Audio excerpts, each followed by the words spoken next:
Hamas is doing something very interesting. They have publicly challenged Israel and its U.S. backers to allow an open, impartial international investigation into October 7th. How is it, by the way, that all those thousands of cars that Israel shows in their propaganda videos are blown up with some sort of what looks like to be helicopter, Apache attack helicopter fire, munitions being fired from far above? How did these guys going into Israel with nothing but AK-47s and a few RPGs, how did they manage to destroy all of these vehicles? How did they... For years, we have been sold the lie that Israel was just fighting the Palestinian resistance. It's just about those dirty terrorists, as they've been saying, right? Well, obviously that's a lie. We've seen them massacre hundreds of thousands of innocent civilians. But the most recent and the clearest indication that we have seen as of yet that everything they said was a lie is this right here. This is news as of the last 24 hours. It is very big news, but of course no one is talking about it, right? Israel is now constructing 13 military bases in the 58% of Gaza they've illegally occupied. Now, I want to tell you something. Let's reflect on the nature of this story and how we actually got to Israel occupying 58% of the territory. As per the Trump ceasefire deal, Israel was supposed to start by controlling 53% of the territory. What happened? Israel made up a bunch of fictitious narratives that, their soldiers got shot at or some settler got shot at. And what actually happened, a settler was driving a bulldozer and drove over an unexploded ordnance, and they were unalived. And after that happened, and that's according to the Pentagon, by the way, and the Trump administration were the ones that confirmed that. That was what actually happened, not that they were shot at by the Palestinians. After that happened, Israel said, well, clearly Hamas doesn't want to respect the agreement that we signed with them where we control 53% of the territory. So we are going to move the yellow demarcation line up and control 58% of the territory in Gaza. And of course, some people might be thinking to themselves right now, oh, that must have really pissed off Trump. Well, if it pissed off Trump, he didn't say anything about it. He didn't do anything to stop it. That's why I don't like this false distinction people make. People say, oh, Trump's actually really pissed off about Israel bombing Iran. It's like, well, really? Because Israel needs U.S. intelligence and U.S. radar and U.S.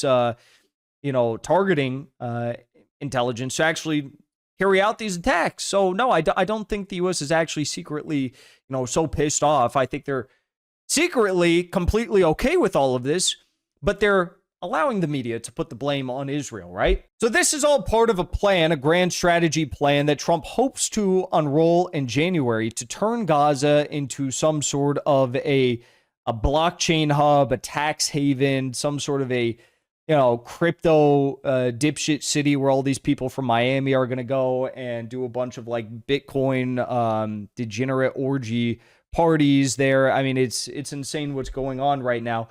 Israel illegally and also in direct defiance of the deal that they signed, decided that they would extend the yellow demarcation line up to 58% of Gaza in their control. Now, Israel today has 40 military bases, temporary military posts that they control past the 58% line.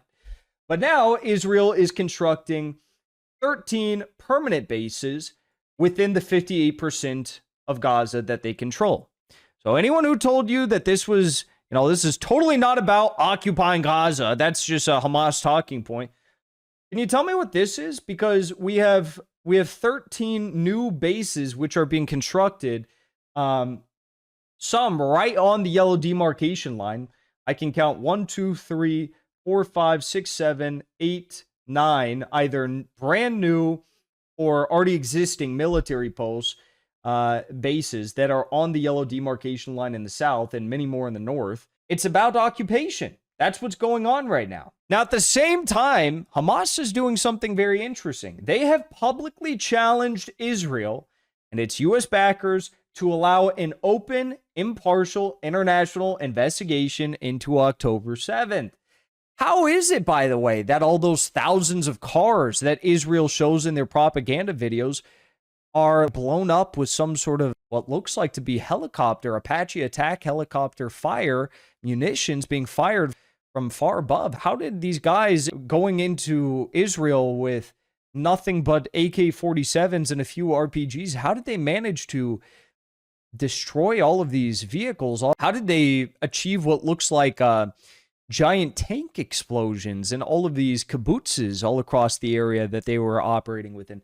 Wow, that really doesn't seem like that makes a lot of sense now, does it? They reject Israeli claims about civilian targeting, killing of children, and raping of women. So they've said, let's do a fair, actual international investigation. Let's get China involved. Why not get Russia involved? Let's get Spain involved. We can have your NATO country of Spain, get them involved. Let's see what actually happened. Let's get under the hood and find out what actually happened.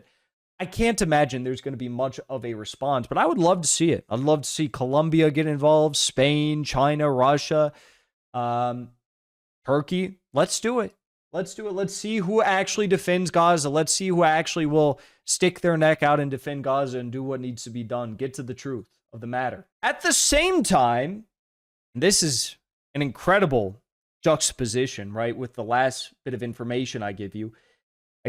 Israeli occupation forces have distributed warning leaflets in Tubas in northern occupied West Bank this morning, threatening Palestinian residents that if they post or if they share or publish online content critical of Israel or depicting the crimes and the operations of Israel, this will be treated as a terrorist offense, potentially resulting in arrest or imprisonment.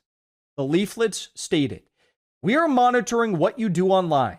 Disseminating, writing, or publishing inciting content online is considered a terrorist crime in every sense and may lead to arrest or imprisonment, as has happened in this house." They left the leaflet on a house of someone that they took for terrorist offenses for posting on TikTok or something.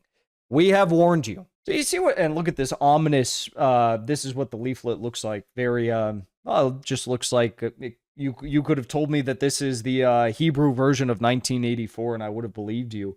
Like the Hebrew cover of 1984, George Orwell, right? So you see what's going on. All of our taxpayer dollars are going to prop up this regime who is defying the agreements that it signs at our president's request, occupying all of 58% of Gaza and more, all on a bunch of lies that they refuse to allow any third-party country to come and investigate. And at the same time, they refuse to allow any third-party country to come investigate the alleged horrific, 9/11 2.0, which took place on October 7th of 2023. The whole justification for why we've given so much support and money to Israel and why we've pissed off the entire world and we've offended all these leaders that we could have otherwise been doing very good business with and had good relations with. The whole reason why we did this is because of the events on October 7th. At the same time, they're refusing that. They're telling Palestinians, if you share anything that we are doing in any of our crimes, if you even go so far to, properly document the crimes that are happening in these settlements, we are going to arrest you. Maybe we'll unalive you. We'll say that you're guilty of treason. Can't say I'm surprised. More journalists are killed in Gaza than in both world wars, Vietnam, the former Yugoslavia, and Afghanistan combined, according to the Watson Institute's Cost of War project. As a former journalist and editor, can you explain to us why Israel is killing Palestinian journalists on a mass scale? Do you take it for granted? Israel is killing journalists. That's what you say. Independent sources are verifying this. Not only it's not that. The Committee to Sir, protect as I said again, Committee to Protect Journalists has documented journalists came here to Israel to kill us, sir. Dozens of cases where your forces have targeted Palestinian journalists. You don't believe them either? Sir, no, I don't believe. You're lying. I'm not making this up. This is numbers, findings from the Committee of Protection of Journalists. All this interview, I am sorry because I was polite. I came and I participated in the biggest masquerade that I've ever participated in journalism.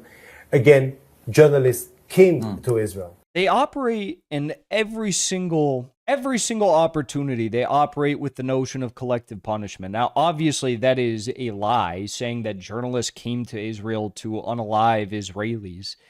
But even that on its face is a just criminal, genocidal admission of guilt. Oh, well, there was a journalist that allegedly came into Israel on October 7th and they wanted to unalive Israelis. Never happened, first of all. They weren't trying to unalive any Israelis.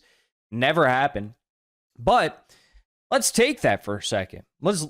So what, that's your defense for unaliving 250 plus journalists in Gaza? I know the number climbs each and every day.